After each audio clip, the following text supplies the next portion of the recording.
The ancient Egyptians believed that one's true intellect lied not in the mind, but in the heart. Thousands of years later, science is finally catching up to this remarkable civilization. As it turns out, the heart has its very own brain cells. It's no surprise then that across generations and cultures, we've often heard the advice, think with your heart, especially when we have an important decision to make in life. But how do we do that? How do we tune into our hearts in such a way that we can clearly hear the message and its truth? Stay with us, because today, on this special Thanksgiving Day, we're exploring exactly that. Not only do we have a beautiful musical selection prepared for you from the heart, but we also sit down to an interview with the wonderful cellist and Reiki healer, Zsaz Rutkowski. She treats us to one of her special singing bowls meditations at the end of this episode. I hope you'll enjoy.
Not only do I love playing with you, but I also love the work you've been doing with meditation and healing crystal balls. And there's so much I want to share with our audience. Hello, Svetlana. It's a pleasure to be here. So excited to see you today. It's wonderful to see you. And we get to talk about one of our favorite subjects that I know you and I have actually talked about a lot in the past. Living from the heart. Is this a 20-hour podcast or? I wish. Maybe one day. Baby steps. But yeah, given the big subject, let's ease into it. Living from the heart, what does it mean to you? So it's like a wild topic, right? There's so many ways to approach it. And sometimes I like to think about it by defining what it's not, at least for me. Mm-hmm. So for me, it's not the sentimental heart necessarily. Yeah. It's not the heart that says, I need to give $5 to somebody on the street right now, or to everybody on the street right now. It's not the heart that is madly in lust with somebody. Not the heart that is forgiving the same trespass over and over again, and letting the person back into your life in whatever context in a way that lets the same the continuation of the issue. So that's what the heart is not to me. So hopefully when people hear the heart, it's such a loaded word. It's loaded in all the ways. It's loaded in all the great ways and all the bad ways too. So when I think of the heart, I think of I think of the components, some parts of what I would consider the components of the heart. And it's a little long-winded, but I call these the big ticket items. Like the big ticket items you get when are things like self-love. Yes. Love with a capital L. Yes. I think of, what am I thinking of? Tolerance, forgiveness. Yes. The list, courageousness? Absolutely. Courage, compassion. Oh, dang. Yeah, that's a huge one. These are the treasures of the heart. So if I can't necessarily define the heart, I know that I think, at least for me, I can define some components that I work on unceasingly, right? Yes. Constantly. Yeah. That open my heart. So I'm not sure if I can define the heart, but I know what creates space in my life for an open heart.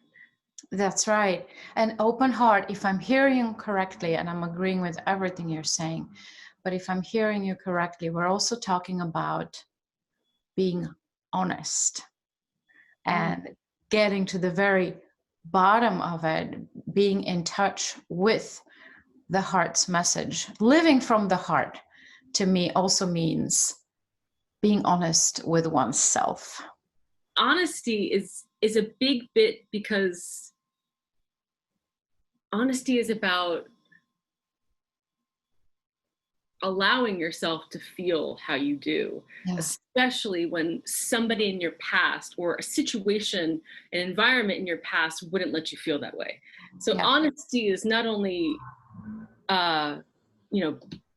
keeping it on the up and up, but making sure, being honest with your friends, which is also important, but making sure that you've got you in your mind. Like you have all of you, or as much of you as you possibly can, in the present moment. You've collected it back, you've collected yourself back, I guess, right? What else can you say? From any, you've done the forgiveness work. So you've brought a piece of that mind back to the present moment. You have more power in the moment. you've reclaimed yourself. Can you tell us a little bit about how you got into meditating and singing bowls and how that has affected your life and continues to? Yeah, sure. So I think as a kid, I've always been drawn to ambient sounds. I think that's where it started. I guess that's the right word for it. As a young kid, humming to myself, listening to my mother vacuuming and playing cello to it or singing with it, kind of harmonizing, like simple, everyday things, and letting yourself become a part of the fabric of them in a expressive way. Playing cello to a drone. Later, when I was in college, or right before college, I had a wonderful teacher who introduced me to a type of Buddhism. And we, before our chanting practice, there was a Tibetan or Tibetan style meditation bowl, and that was rung 3 times before our meditation practice. So it has like a bit of a history in my heart. Yeah. And like a nostalgia, Yes. And so later, when I got back from Europe, like now 4 years ago, I took an intuitive development course. Ooh. Yeah, it was wonderful. Yeah. And I met a dear friend and mentor who encouraged me strongly that this would be like a really nice path for me to take. It would be complementary to many things and it would be a good fit.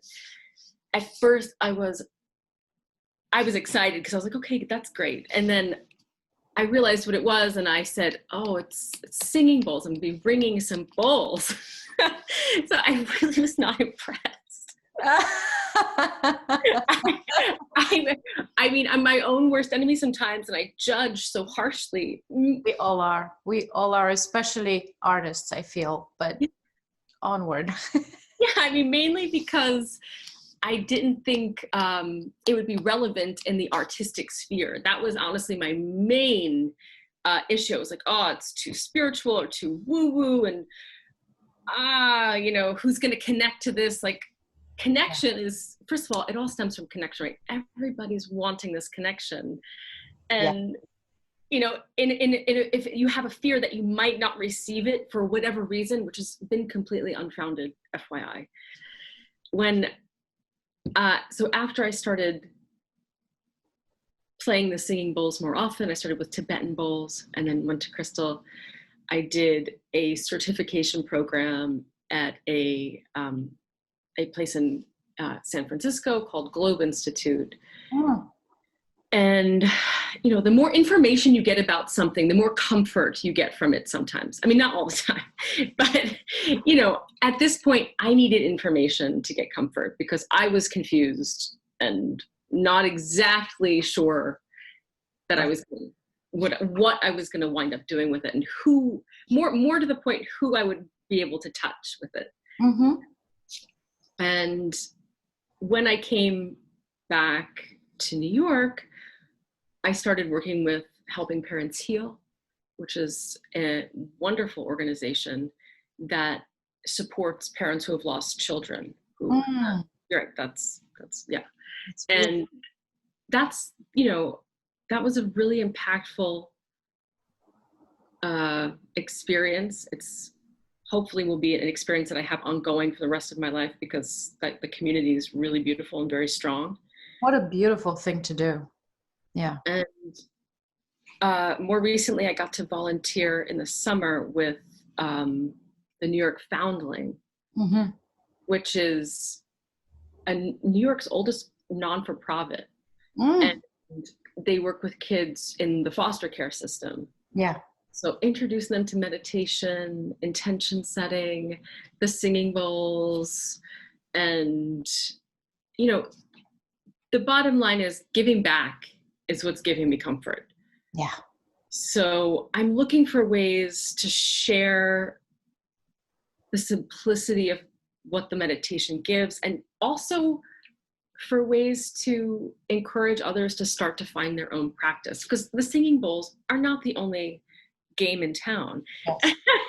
I mean, I think they're wonderful, but there's so many things we can do to be of service. Being of service, I mean, that's like a really simple way to put it. Right. To help others, to help yourself. And when you're doing something that you enjoy, and it's simple, it's generally simple. So all I want to say is that if anyone's looking for something to do to help their heart feel good, to make themselves feel good, do something for somebody else. Keep it simple. Absolutely. And just share it. So that's what's been giving me comfort. You know, the bowls have inspired a bunch of things. Very strangely, I never expected to. I started composing during the pandemic, and this is like a first. I mean, it's maybe not quite a first, but the bowls have started to inspire a place from which to create. So that goes for how I teach right now, how I'm creating music, how I play my cello, how I'm trying to interact with people. You know, it's all tied in really beautifully, and there are many reasons why you and I are kindred spirits, from being of service to others, to being connected with your own heart and finding your life's purposes, because I know you, like me, believe that we have more than one. And it could be simultaneous, and it's not as black and white as one could grow up thinking that it is. Mm-hmm. So I have a big question for you. If you are talking to someone who has never meditated in their life, and they're a little bit skeptical about meditation and about the healing modality and what that could do in terms of bringing comfort, what would you do? What would you encourage them to do? How would you approach that? Let's say you're working, because you mentioned children, which is beautiful. Let's say you're working with a child whose childhood has not been an easy one, who hasn't had a comforting, warm, loving home, but now here they are. They're with you, and they're looking for a way. They're looking for comfort. They're looking for a way to bring comfort into their lives. What would you do? So I keenly remember being a child and being uncomfortable, so to speak, with certain things that people did. Something that was mean, or I was a sensitive kid. You know, I was a sensitive kid. Of course. Yeah. I mean, I think most kids are. It's just what we pick up along the way as our coping mechanism. Yes. Or what we shut down becomes our life's trajectory. You know, kids are so perceptive. So never denying a kid's sense of like understanding or feeling. Actually, I think it's been said a billion times, they're more acutely sensitive than we are. But it's true. And then what do you do with that? You honor it by, you can only meet someone in the moment also, correct? You can't unpack their whole history. Right.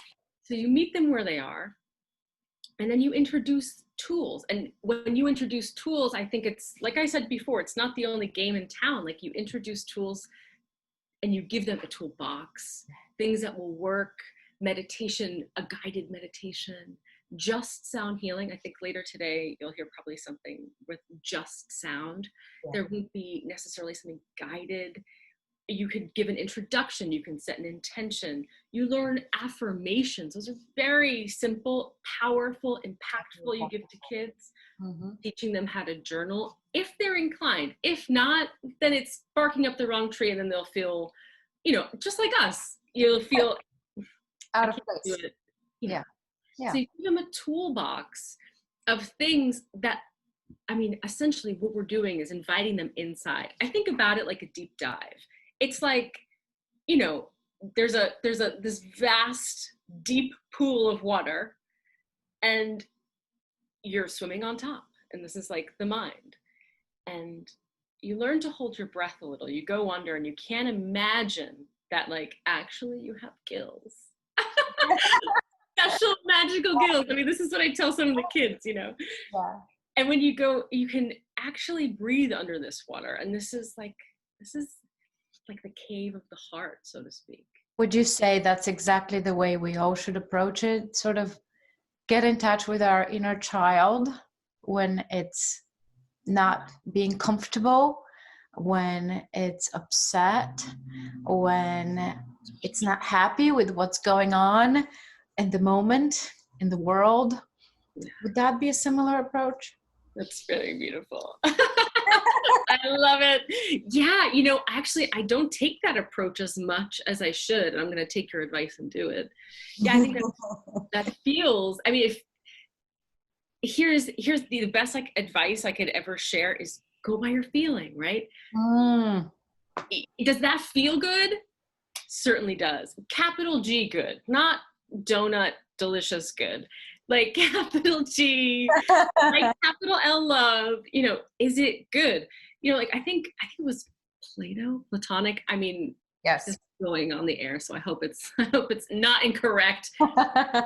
Good meaning useful. Good meant useful. Yes. Good is useful. So is it useful? Is it good? That's an interesting barometer to know like the actual meaning of a word. So when you create with the singing bowls, tell us a little bit more about that process. I'm so fascinated by it. Is it creating meditation, meditating, composing for the singing bowls? Is that the similar or same process as composing a piece of music?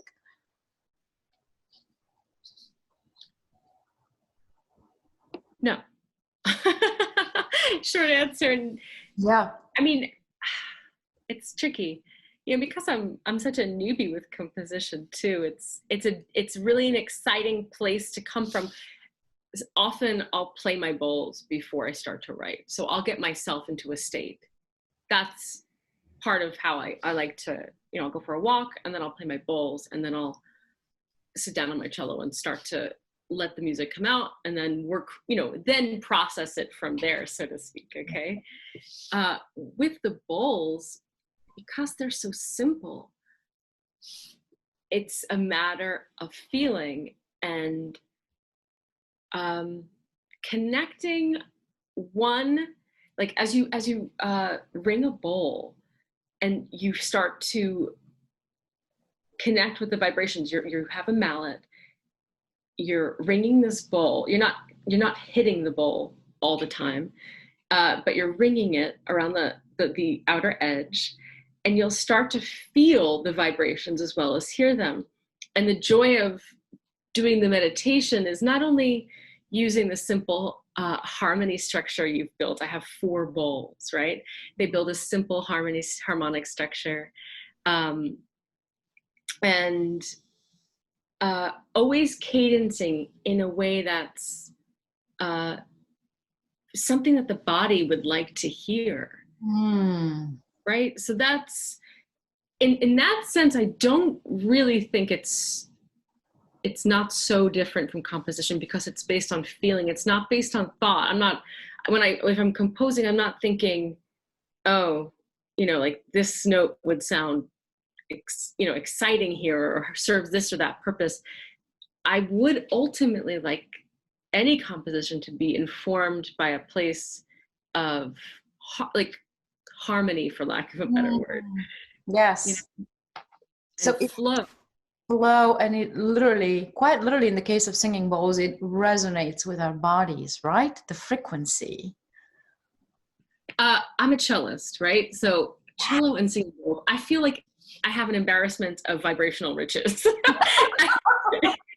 I feel very fortunate. I mean, I'm constantly like in a small state of bliss. It's really quite nice. That's beautiful. So this is a very ignorant question, but I know some of our viewers are probably wondering the same thing. Are the bowls tuned to different hertz, to different frequency? Can you pick them based on how they're tuned? Yeah, I mean, logistically, sure. Yes, you certainly can. There's all different types of bowls. There are, you know, the thinner the wall, the the more fine the vibration, and the more you can kind of feel the vibration. So I have 4 bowls that have fairly thin walls, which are easier to break, of course. They are tuned. You can get them tuned to specific notes. It's called True Tone, I believe. They're a few $100s more. Thank you very much. Yes. So of course, nothing's free, Especially right? for a pandemic musician, that's why. It's a lot. So yeah, they're made of different elements, all with a base of pure quartz, and they're heated with different crystal elements. So one has tourmaline, another has selenite, another has chrysoprase. So, and they all have their own properties. If that's something you're interested in, like a crystal property thing, which is, I mean, there are layers upon layers upon layers of places and things to do with the bowls. Crystals, if you're interested in crystals. You know, sometimes I also do Reiki. I'm a Reiki practitioner, so I add that with, if I'm giving a session. It's, you know, that is not composition, but you know, but it is creation. It is creating, and I think they all tie in really beautifully together. And I think artists particularly, because we are more sensitive and we are more aware of certain modalities, we cross over to the healing paradigm quite easily. And I think it makes complete sense. And I am so grateful to have this opportunity to speak with you, to experience the healing frequency which you create with your singing bowl, but also just who you are as a person, because we cannot put I don't believe we put the healer here and the artist there and the friend over there and, you know, the partner over here and the daughter over there. We are all of those things, and they are part of who we are. And I'm certainly very grateful to have you as a friend, to have you here today with us. And I cannot wait to hear what you've prepared for us. Thank you so much. It was an absolute pleasure. I mean, we can talk about this for another billion hours. So. We can talk about just briefly, please let us know if you are indeed doing healing sessions, in case somebody is interested with the singing bowls, or as a Reiki practitioner. Is that something you are offering at the moment? Yes, I am. Thank you for asking. I am offering private sessions. They're over Zoom. I have an excellent microphone. All you need are headphones. And yeah, I've been getting great feedback. So I'm sure you have been, and save a spot for me. Of course. You know that. Thank you for being with us. Thank you so much, Svetlana. This is beautiful. Thank you for your program.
Thank you for being with us today. If you liked what you saw, please share it with friends and family. For more information, please go to our website at www.listenandheal.com. There is still time before the year's end, if you're able to make a tax-deductible donation to Listen and Heal, so that we may continue to hire artists in need of work and bringing you this healing vessel. Today, in honor of Living from the Heart, we're making a small donation to New York Foundling, one of the non-for-profit organizations mentioned by Zsaz in our interview. Happy Thanksgiving and stay safe.